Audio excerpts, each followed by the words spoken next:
Garbo. Divine, mysterious, reclusive. One of the most famous faces of the 20th century. On screen, she was raw sexuality. Off-screen, her affairs with men and women captivated the press, and her silence made her a legend. We want to be alone. But it was a legend she tried to escape for 50 years. What was the secret of Greta Garbo? The truth lies in the face, the voice, and our own appetite for mystery.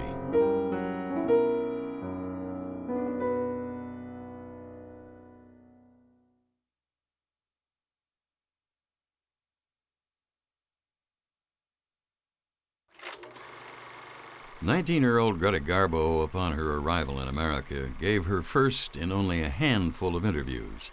She stated, "I was born, I had a mother and father, I went to school. What does it matter?" Greta Lovisa Gustafsson was born on September 18, 1905, in the working-class Södermalm area of Stockholm. Sweden is known for its long, harsh winters, which force its people indoors for months. During this season, many Swedes suffer from depression and claustrophobia. The Gustafssons had a son and a daughter, Sven and Alva. Greta came as a surprise. I don't think they planned on having a third child. And there was a story that Carl Gustafsson's employer had offered to adopt the child. And her mother said that God would basically take care of it, that they would find the money and the food to feed the new baby. Greta's beloved father, Carl Alfred Gustafsson, was in poor health, but he held a series of heavy labor jobs. The family lived under constant threat of poverty. She told me as a small child, she had this very sensitive skin. She said, "I was born a very thin skin." And she said, "I feel things so very, very closely." Greta, known as Kata as a child, had a vivid imagination. She used to sun herself on a nearby roof and pretend she was at the beach. Kata traveled across town after dark just to watch the actors of the South Side Theater put on their makeup. She collected photos of her favorite stars. Kata left school at 13 to care for her ailing father full-time.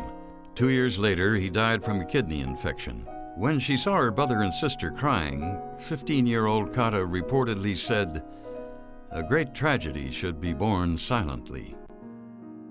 She said, as a child, I got off somewhere. We talked about that. I got off alone. She told me there were things within her that were difficult for her. She said, "I was born the way I was born. I can't help that." Greta got a job in the hat department at Pub, the Paul U. Bergstrom department store. I think it would be been better if you get a job with NK, which was a Nordic company. It was fancier, more attractive. Pub was more like Sears. Pub employee 195 was singled out for modeling work, modeling men's clothing. The film's director convinced Greta to apply for a scholarship at the prestigious Royal Dramatic Theatre Academy. In class photos, Greta is the only student not looking at the camera. The Academy director said Greta, quote, "did not have the courage to be truly herself," unquote. In 1922, director Moritz Stiller requested 2 girls from the Royal Academy for his next film. Stiller was one of the 2 leaders of the Swedish silent film industry. Well, he was very much a believer in practically pulling people off the street, that he didn't want people that had studied too much. He didn't want professionals. Stiller began to mold Greta, and he was the one who changed her last name from Gustafsson to Garbo, because Garbo would look better on theater marquees. It has to be inborn in you. She said, but it takes this man, it was Stiller for me, to sit me down at 18 years old and say, you want to be an actress, but you can be a great actress. It took someone, mentor, to sit me down and tell me I could do it. The saga of Josta Berling was so popular in Berlin that Stiller was invited to produce a film in Germany. The film deal fell through, but Garbo was hired by German director G.W. Pabst for The Joyless Street. Pabst directed her on the set, but Stiller continued to direct her at night in their hotel room. It's generally conceded that Stiller was a homosexual. However, there is correspondence that indicates that he had quite a hold over Garbo, and possibly even a sexual one. Garbo was reportedly so nervous on the set she could not control a facial tic. The cameraman shot at a higher film speed so the projected image would appear in slow motion. During filming, Moritz Stiller negotiated a deal with MGM chief Louis B. Mayer, who was in Paris. MGM made a practice of hiring talented European directors, mostly to keep them from producing competing films in their own countries. Stiller insisted that Mayer also sign Garbo. Mayer did so without comment. There's a feeling, perhaps even to this day, that anybody who leaves Sweden for good is in a way deserting that country and giving it up. The 19-year-old Garbo said goodbye to her family in Stockholm. She was given visa number 396 and arrived in New York City on July 5, 1925. At the time, MGM publicity chief Howard Dietz said of Garbo, "I hate that name, it reminds me of garbage." There was no crowd of cameras to meet the pair in New York. The junior PR man brought one photographer to record their arrival. America was unimpressed with Greta, but a series of amateur photos was about to launch Garbo's career.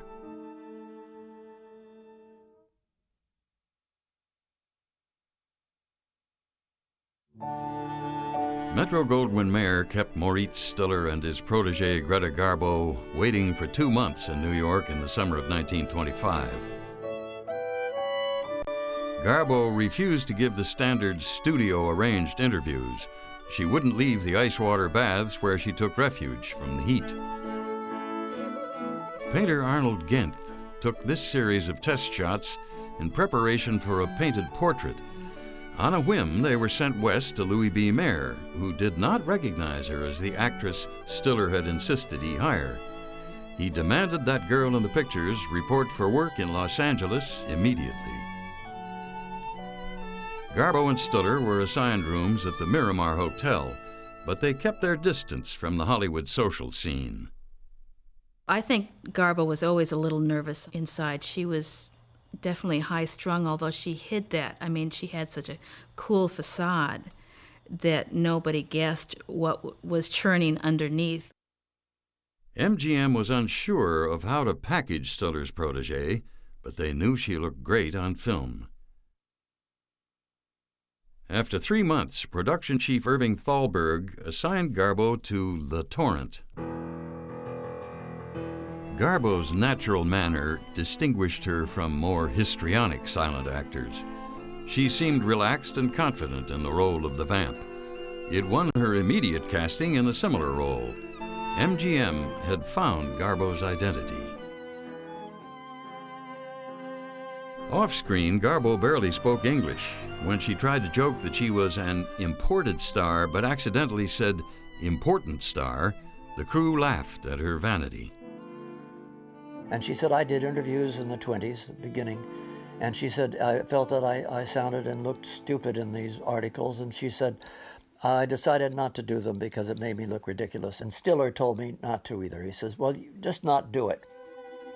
Moritz Stiller was to direct his protege in her second film, but he was not fitting in as a Hollywood director. His English was even worse than Garbo's. One day, he instructed a group of extras to explode instead of applaud. MGM voided Stiller's contract and destroyed the footage he had shot. He sought work elsewhere, but continued to direct Greta in the evenings. In the winter of 1926, Greta's sister Alva Gustafsson died of cancer. Garbo asked for permission to go home, but the studio said no. Instead, MGM rushed Garbo into another film, opposite their answer to Rudolph Valentino, John Gilbert. And this ignited. They really fell in love on screen. Clarence Brown, the director, said he'd never seen anything quite like it, that here is this shimmering magic going on between a man and a woman. It's unmistakable. It's right there.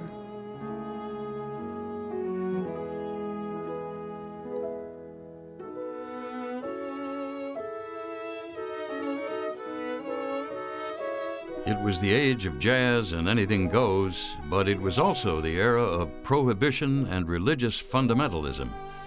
MGM discovered that Garbo's gift lay in her ability to hold back from overt sexuality and yet still suggest great depths of volcanic passion. On the set with John Gilbert, no one knew where the acting ended and the romance began. And then later on, as they got into love scenes, Brown said that they became so ardent that they would just shut down the camera and everyone would walk away and let them finish their business. It was very, very passionate indeed. The studio was delighted and hardly subtle in exploiting the affair. Garbo's erotic screen performances appealed to both sexes. It was a revelation for female audiences of the 1920s to see that a woman could be as passionate as a man.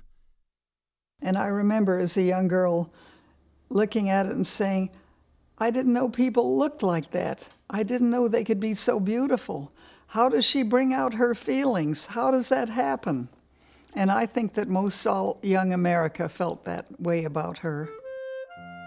Garbo moved into John Gilbert's house, and he guided her through the world of Hollywood society. People who knew them then said that Garbo was at her best when she was in love with my father. Gilbert asked Garbo to marry him. He wanted a glamorous Hollywood star wife who might have given everything up for him, but I think he was in love with the idea. She said to him, "You're in love with Garbo, the actress, not me." On screen, MGM enhanced the mystique of its new star by teaming her with the best photographers and designers. Until Adrian started dressing her, her full potential wasn't realized. The early Garbo pictures they didn't know how to kind of do the hair or the makeup or the clothing. I mean, it was all right, but after Adrian started, it was a great collaboration. She trusted him, and she didn't trust very many people in this town. Clarence Sinclair Bull was assigned to do all her official photography. He would become known as the man who shot Garbo. He referred to her as the Mona Lisa of the 20th century. Garbo created a new kind of glamour, a combination of sexuality, fashion, and mystery. Audiences wanted to know more about the woman behind the face, but Garbo refused to talk. The studio played along since her reticence seemed to create more interest in the Swedish Sphinx. Greta Garbo gave her last formal interview in 1927. Her mystery followed her off-screen into her private life, and so she had the first paparazzi hanging outside her doors. She had fans throwing themselves under her car. In one interview, Garbo asked, "Is it that Americans have no love affairs themselves, that they always want to hear about other people's?" It's probably a Swedish characteristic that she carried with her to this country. When she says, not necessarily I want to be alone, but leave me alone. John Gilbert held out hope that Garbo would marry him. In September of 1926, director King Vidor planned a sudden nuptial to actress Eleanor Boardman with less than 24 hours' notice. As word spread throughout Hollywood, Gilbert proposed to Garbo, hoping to make it a double wedding. Garbo, in typical fashion, did not say yes, but she also did not say no. The toast of Hollywood was in attendance. Pictures were taken to stall, but Garbo never arrived. At home, Garbo acted as if nothing had happened. their relationship began to cool off. Moritz Stiller was finished in Hollywood and suffering from an unidentified lung ailment. Broken and sickly, he returned to Sweden and wrote to Garbo, "Life is terrible, but it's not going to be for you." He never recovered from his illness. He kept a framed picture of his protégé at his deathbed, one of the pictures Arnold Genth had taken upon their arrival in America. Some friends of mine were working in a film, and an old character actor was sitting there, and she went over and took his hand and held it to her face. And somebody said, "What is this?" She said, "He has hands like the man I love." And so she carried the dream of that man all her life. Deprived of her mentor and estranged from her lover, Garbo responded to conflict on the set by not showing up for work. MGM retaliated. The Hollywood press in their pocket, the studio made her seem unmanageable. Garbo began to make plans to go home. Where she was most successful with Mayer and Thalberg was that they realized that she was serious. She was not like the actresses they were used to, who were so grateful for this attention, for getting a 5 or 7 year contract that they were willing to sign on the dotted line. Garbo was perfectly happy to go home, to go back to Sweden. MGM was not willing to lose their top female star to Europe. Garbo received a new contract, one that would limit her work to 2 films a year. She received approval of all of her roles and, most importantly, time off to visit home. Upon her arrival in Gothenburg Harbor in December 1928, Garbo was mobbed by the Swedish press. The window of her taxicab was broken by the pressure of crowds against the glass. In Stockholm, she was unable to walk the streets and could not visit Stiller's grave. She was forced to rent an apartment under an assumed name. Upon her return to Los Angeles, John Gilbert made his final marriage proposal. Again, she would not discuss the matter. 3 weeks later, he married actress Ina Claire. Garbo moved on to another circle of Hollywood society and found solace in a new companion.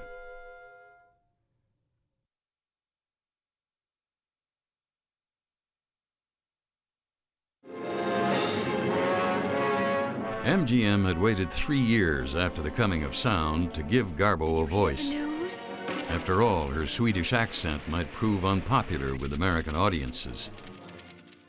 When she broke her silence in 1930, audiences held their breath. Give me a whiskey, ginger ale on the side. And don't be stingy, baby. Other actors had been ruined by sound, but Garbo's low, throaty voice enhanced her sexual appeal. I'll do what I please, and no man. I don't give a darn who he is can tell me what to do. I ain't asking either of you for a living. I'll make it myself one way or another. I am my own boss. So put that in your pipe and smoke it. Housekeepers in her new Beverly Hills home reported that she spent her time lounging and riding home to Sweden. She only went out for walks during rainstorms, anonymous behind her umbrella. But there was that trace of, call it manic depression or schizophrenia, very mild, but it was there. And she knew it. She absolutely talked about it. She said, I think there is that in me. Garbo entered a new circle at the salons of Salka Virtel, who had collected a group of European expatriate artists. Writer Thomas Mann, director Billy Wilder, playwright Bertolt Brecht. The century's greatest minds looked upon Garbo as a goddess, investing the young actress with profound depths that went undemonstrated. And she had a slightly sort of disingenuous, faux naive manner, a little bit, various little cakes and things for tea, and she would point, what is that? What is this? What is that? It wasn't really an affectation, but it was a curious habit, asking questions, rather sort of naive questions. It was at one of Salka Vertel's salons that Garbo met Mercedes de Acosta. Mercedes de Acosta was an extraordinary woman who once made the declaration, "I can get any woman from any man." And having read Mercedes's papers, I have a feeling that this was true. Well, Mercedes kind of looked like Napoleon. She'd wear a three-cornered hat and a coat and sort of a hand like that. Garbo and the flamboyant de Acosta hit it off immediately. She was as different from Garbo in temperament as John Gilbert had been. In her autobiography, Mercedes claims that she and Garbo spent 6 rapturous weeks in the Sierra Nevada mountains. But Garbo's work schedule would have allowed for no more than 6 days. De Acosta marked the occasion with photographs of Garbo. She said, if homosexuality, lesbianism, all of that, she said, if it's flaunted, brought out, she said, I find that a bit sordid. But if it's kept discreet, she said, I don't know why anyone should protest. I think she was being very self-revealing there. The gossip columns began to report on her new gal pal Mercedes, saying that the most talked about woman in Hollywood is the woman no wife fears. The subtext of one of her next films was thinly veiled. Queen Christina was the story of the legendary 17th century Swedish leader who abdicated her throne rather than subjugate herself to a man. Garbo's relationship with Mercedes seemed to cool off when she moved into a new home in Brentwood and Mercedes moved in nearby. She began an affair with her Queen Christina director, Ruben Mamoulian. Mercedes was furious and camped out on Garbo's doorstep. I thought you would understand when you saw me again what had happened. That it had been so enchanting to be a woman, not a queen, just a woman in a man's arms. A friend of hers told me within the space of one paragraph that she might have been a lesbian. She was kind of bisexual, or maybe she was asexual after. You go back and forth. A lot of very close friends are confused about this very same thing. Garbo inspired and yet defied interpretation, on screen and off. For the final shot of Queen Christina, Mamoulian gave his inscrutable leading lady her most brilliant direction. He asked her to think of nothing.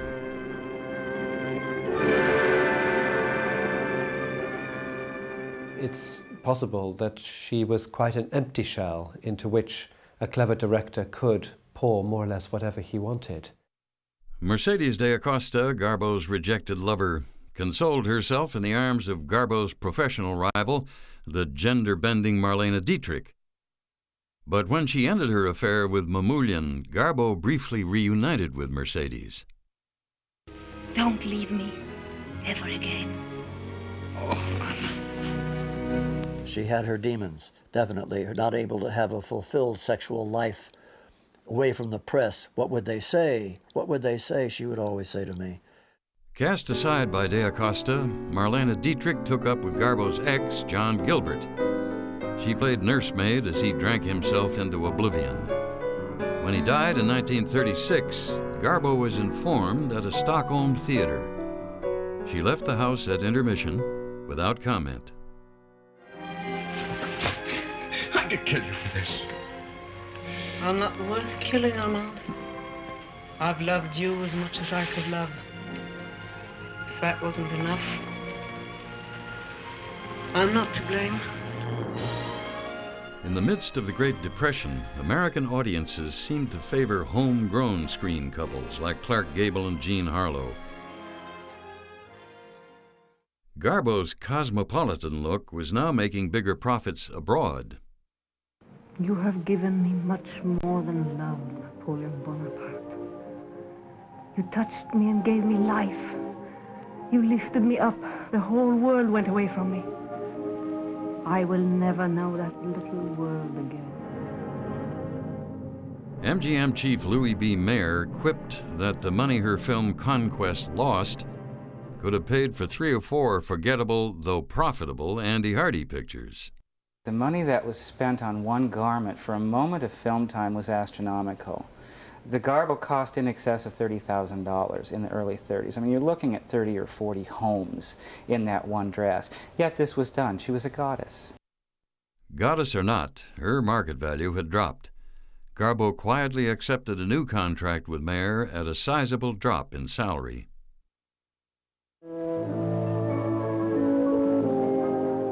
As a concession to changing tastes, MGM tried to soften her image in the late 1930s. Director Ernst Lubitsch and screenwriter Billy Wilder masterfully helped Garbo to parody her deadpan sensuality, revealing a light touch for comedy. You like me just a little bit? Your general appearance is not distasteful. Thank you. The whites of your eyes are clear. Your cornea is excellent. Your cornea is terrific. What audiences didn't know was that Garbo's subdued laughter had to be artificially enhanced during the editing of the film. For her next film, MGM decided to go all the way with Garbo's new image. She played a woman who tried to win back her husband by inventing an outgoing twin sister. Karen, please don't do that. It shocks me. Well, it didn't shock you when I was Catherine, did it? You, Catherine, my dear, you're having delusions of grandeur. You prosaic, respectable ski instructor. I am not respectable. Don't talk to me like that. The film was a modest success, but reviewers criticized the deconstruction of Garbo's mystery. It was the closest she had ever come to a flop. Garbo's longtime designer and friend Adrian quit over the film. He said, "When the glamour ends for Garbo, it ends for me too." In an unpublished memoir, he described their final meeting. As I left the studio, I went to Garbo to say goodbye. I will never forget her last words. She said, "Goodbye. I'm sorry you are going, but I must say I never did like very much the clothes you made me wear in my pictures." Garbo turned her back on Hollywood as World War II began overseas. Unable to visit her homeland or travel in Europe, and denied the primary market for her films, she withdrew from the public eye. Like Sweden, she remained neutral. Neutrality was so inbred in Swedish mind that it would be very difficult. It would take a Pearl Harbor, that sort of thing, for Sweden to change its mind. Two-Faced Woman premiered 2 months before the bombing of Pearl Harbor. Colleagues urged Garbo to get involved in the war effort. Hollywood was at its finest, selling war bonds and entertaining the troops. One of the most active stars was Marlene Dietrich. Garbo's only contribution to the war effort was a $5,000 donation to the Finnish Relief Fund, in memory of her mentor, Moritz Stiller. After the war, everyone awaited Garbo's triumphant return to the screen. In the meantime, she took on a new role, one that she would play for nearly half a century, anonymous New Yorker Harriet Brown.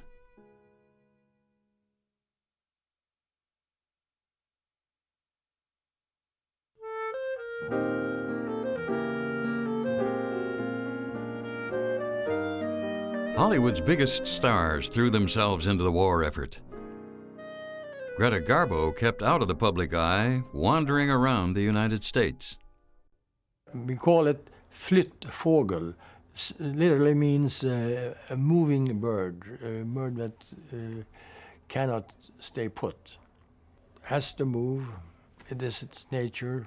Keep moving. Of course, that's what Garbo did all her life. At the behest of her latest advisor, health guru Gaylord Hauser, she removed her money from wartime Sweden and invested it in America. Most notably, she bought property in the 300 block of Rodeo Drive. She bought a small collection of Impressionist and Expressionist paintings. Her investments guaranteed she would never need to work again. She spent her time traveling back and forth between New York and California, managing her money and attending parties. And her whole conversation at that time was about what to eat, the best vegetables to eat.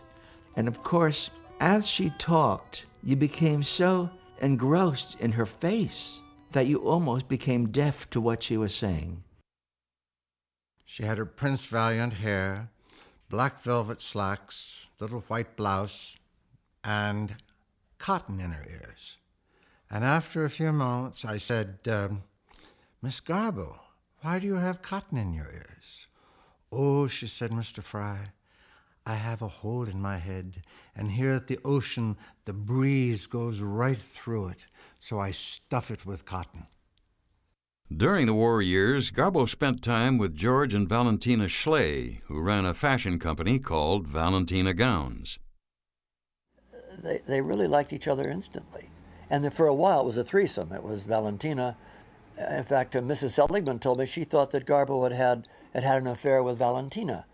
Then at one point, it seems that George Schley got rather fed up with this and sort of exercised a kind of coup whereby he got Garbo away from Valentina and made her his friend. In a sense, Valentina lost her husband, her best friend, and to some extent her business as well, all in one fell swoop, so that was a bitter pill to swallow. After years of traveling back and forth between coasts, Garbo gave up permanent California residence. She moved into an apartment in the Schleys building at 450 East 52nd Street in New York City. She began a new life where she was reintroduced to Cecil Beaton, diarist and photographer to the royal family. He was a climber, a social climber. He developed that friendship, whatever it was, for his own benefit. Well, that sounds perhaps unkind, but I think it was true. The famous photographer won the dubious privilege of shooting Garbo's latest passport photograph. Their subsequent sessions would produce photos that Beaton sold to Vanity Fair. In his diaries, he recorded more. I went back to his hotel room, and as he said, much to his surprise, she suddenly drew the mustard velvet curtains together, turned round, and more or less said, "Get on with it." At least 2 books have been written about their famous affair. My take on it is that they were romantically involved more in Cecil Beaton's mind, and certainly in his self-mythologizing. It was important for him to have it be known that he was the lover of Greta Garbo. I'm sure that he never went to bed with a woman. And so what? Like John Gilbert before, Beaton repeatedly asked Garbo to marry him. She always demurred. He would spend 20 years competing with George Schley for her attention and record each encounter in his diaries. By the end of the war, Garbo had been absent from movies for 5 years, the lifetime of some Hollywood careers. Rumors of a comeback circulated constantly in the papers. In 1949, plans came together for a movie based on the French story La Duchesse de Langeais. A screen test was ordered to see what Garbo looked like after her 8-year absence. Legendary film noir cameraman James Wong Howe was assigned the intimidating task of shooting a screen test of Greta Garbo. We were all standing there waiting to see whether her agent, her manager, the hairdresser, and the makeup woman, but here she comes, all by herself. Your hairdresser, where's your, and makeup? She said, "Oh no, I'm going to make my own makeup, fix my own hair." Garbo arrived in Italy on September 1st, ready to work. She was met by the film's investors who wanted to parade Greta Garbo in front of the Italian press before they would commit their money. She went home and withdrew from the picture. And then you see in the Italian media, all of a sudden, obviously somebody had gotten some word out, and you see Garbo being criticized in the press. For the first time in her life, people starting to make catty remarks about her looks and whether or not she could even be back on screen. She wanted to work. I loved it when she would say to me, "Can you imagine? Here I am, a woman with no job." And I loved that. Of course, she had the money did her in. She had so much it made her lazy. Deprived of an on-screen role, Garbo invented a new identity for herself, Harriet Brown. It became known in social circles that she was no longer to be addressed as Garbo. Among the people she met was ventriloquist Edgar Bergen, a fellow Swedish-American. They are very private people, and for instance, with my husband, Charlie McCarthy was his alter ego. That doesn't come as news to you, I'm sure, but he could express through Charlie what he was incapable of expressing himself. Harriet Brown was welcomed by international society and traveled in the company of Aristotle Onassis and the Rothschild family. It was another strategic alliance. In return for the company of the mysterious lady, they offered Garbo all the protection their money could buy. One thing about Gigi was that she needed a man or someone in her life as an anchor. And George became that anchor. On a trip to Paris with Garbo in 1964, George Slade died suddenly.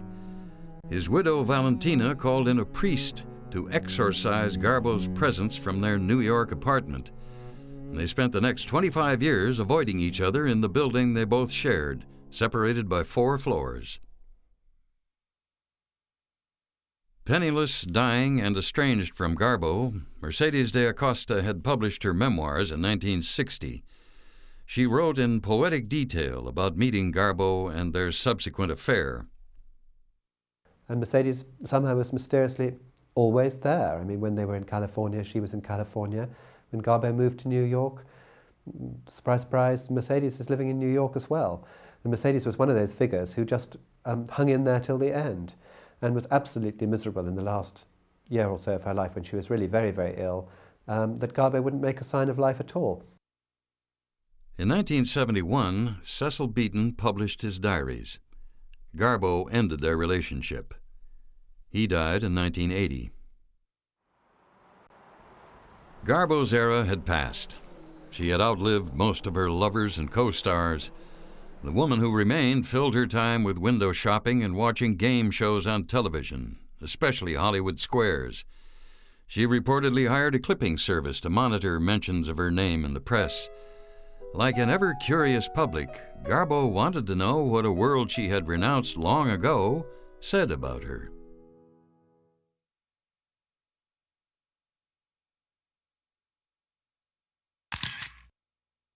Greta Garbo's screen legend had become Greta Garbo urban legend. In 1970s New York, a Garbo sighting, as she marched through the streets of Manhattan, stopping only to browse through junk shops and antique stores, was accorded the same status as a UFO. She became a cult figure and showed up in unlikely places. She was the greatest. And I saw her once in New York. At least I think it was her. Then she walked away and disappeared from view. It was one of the most exciting moments of my life. There she was, a living legend, walking along First Avenue in New York. It's odd that so many people have these stories of having seen Garbo on the street corner or buying persimmons in the vegetable store and thinking that this was a very important moment in their life. Can you imagine being Garbo and having everybody that you meet thinking that it's an important moment? Her circle grew even tighter. Most of her acquaintances, few of whom ever had her telephone number, were much younger walking or traveling companions. Once in Paris on one of our long walks, there was right there a pornographic store, and she said, "Oh, Mr. Green, this is my chance. I can go in and see what people are doing." And we went in and saw all of the paraphernalia. She was very interested in it. As we left, she said, "I'm so relieved, Mr. Green, that that's a part of my life that I've left behind long ago."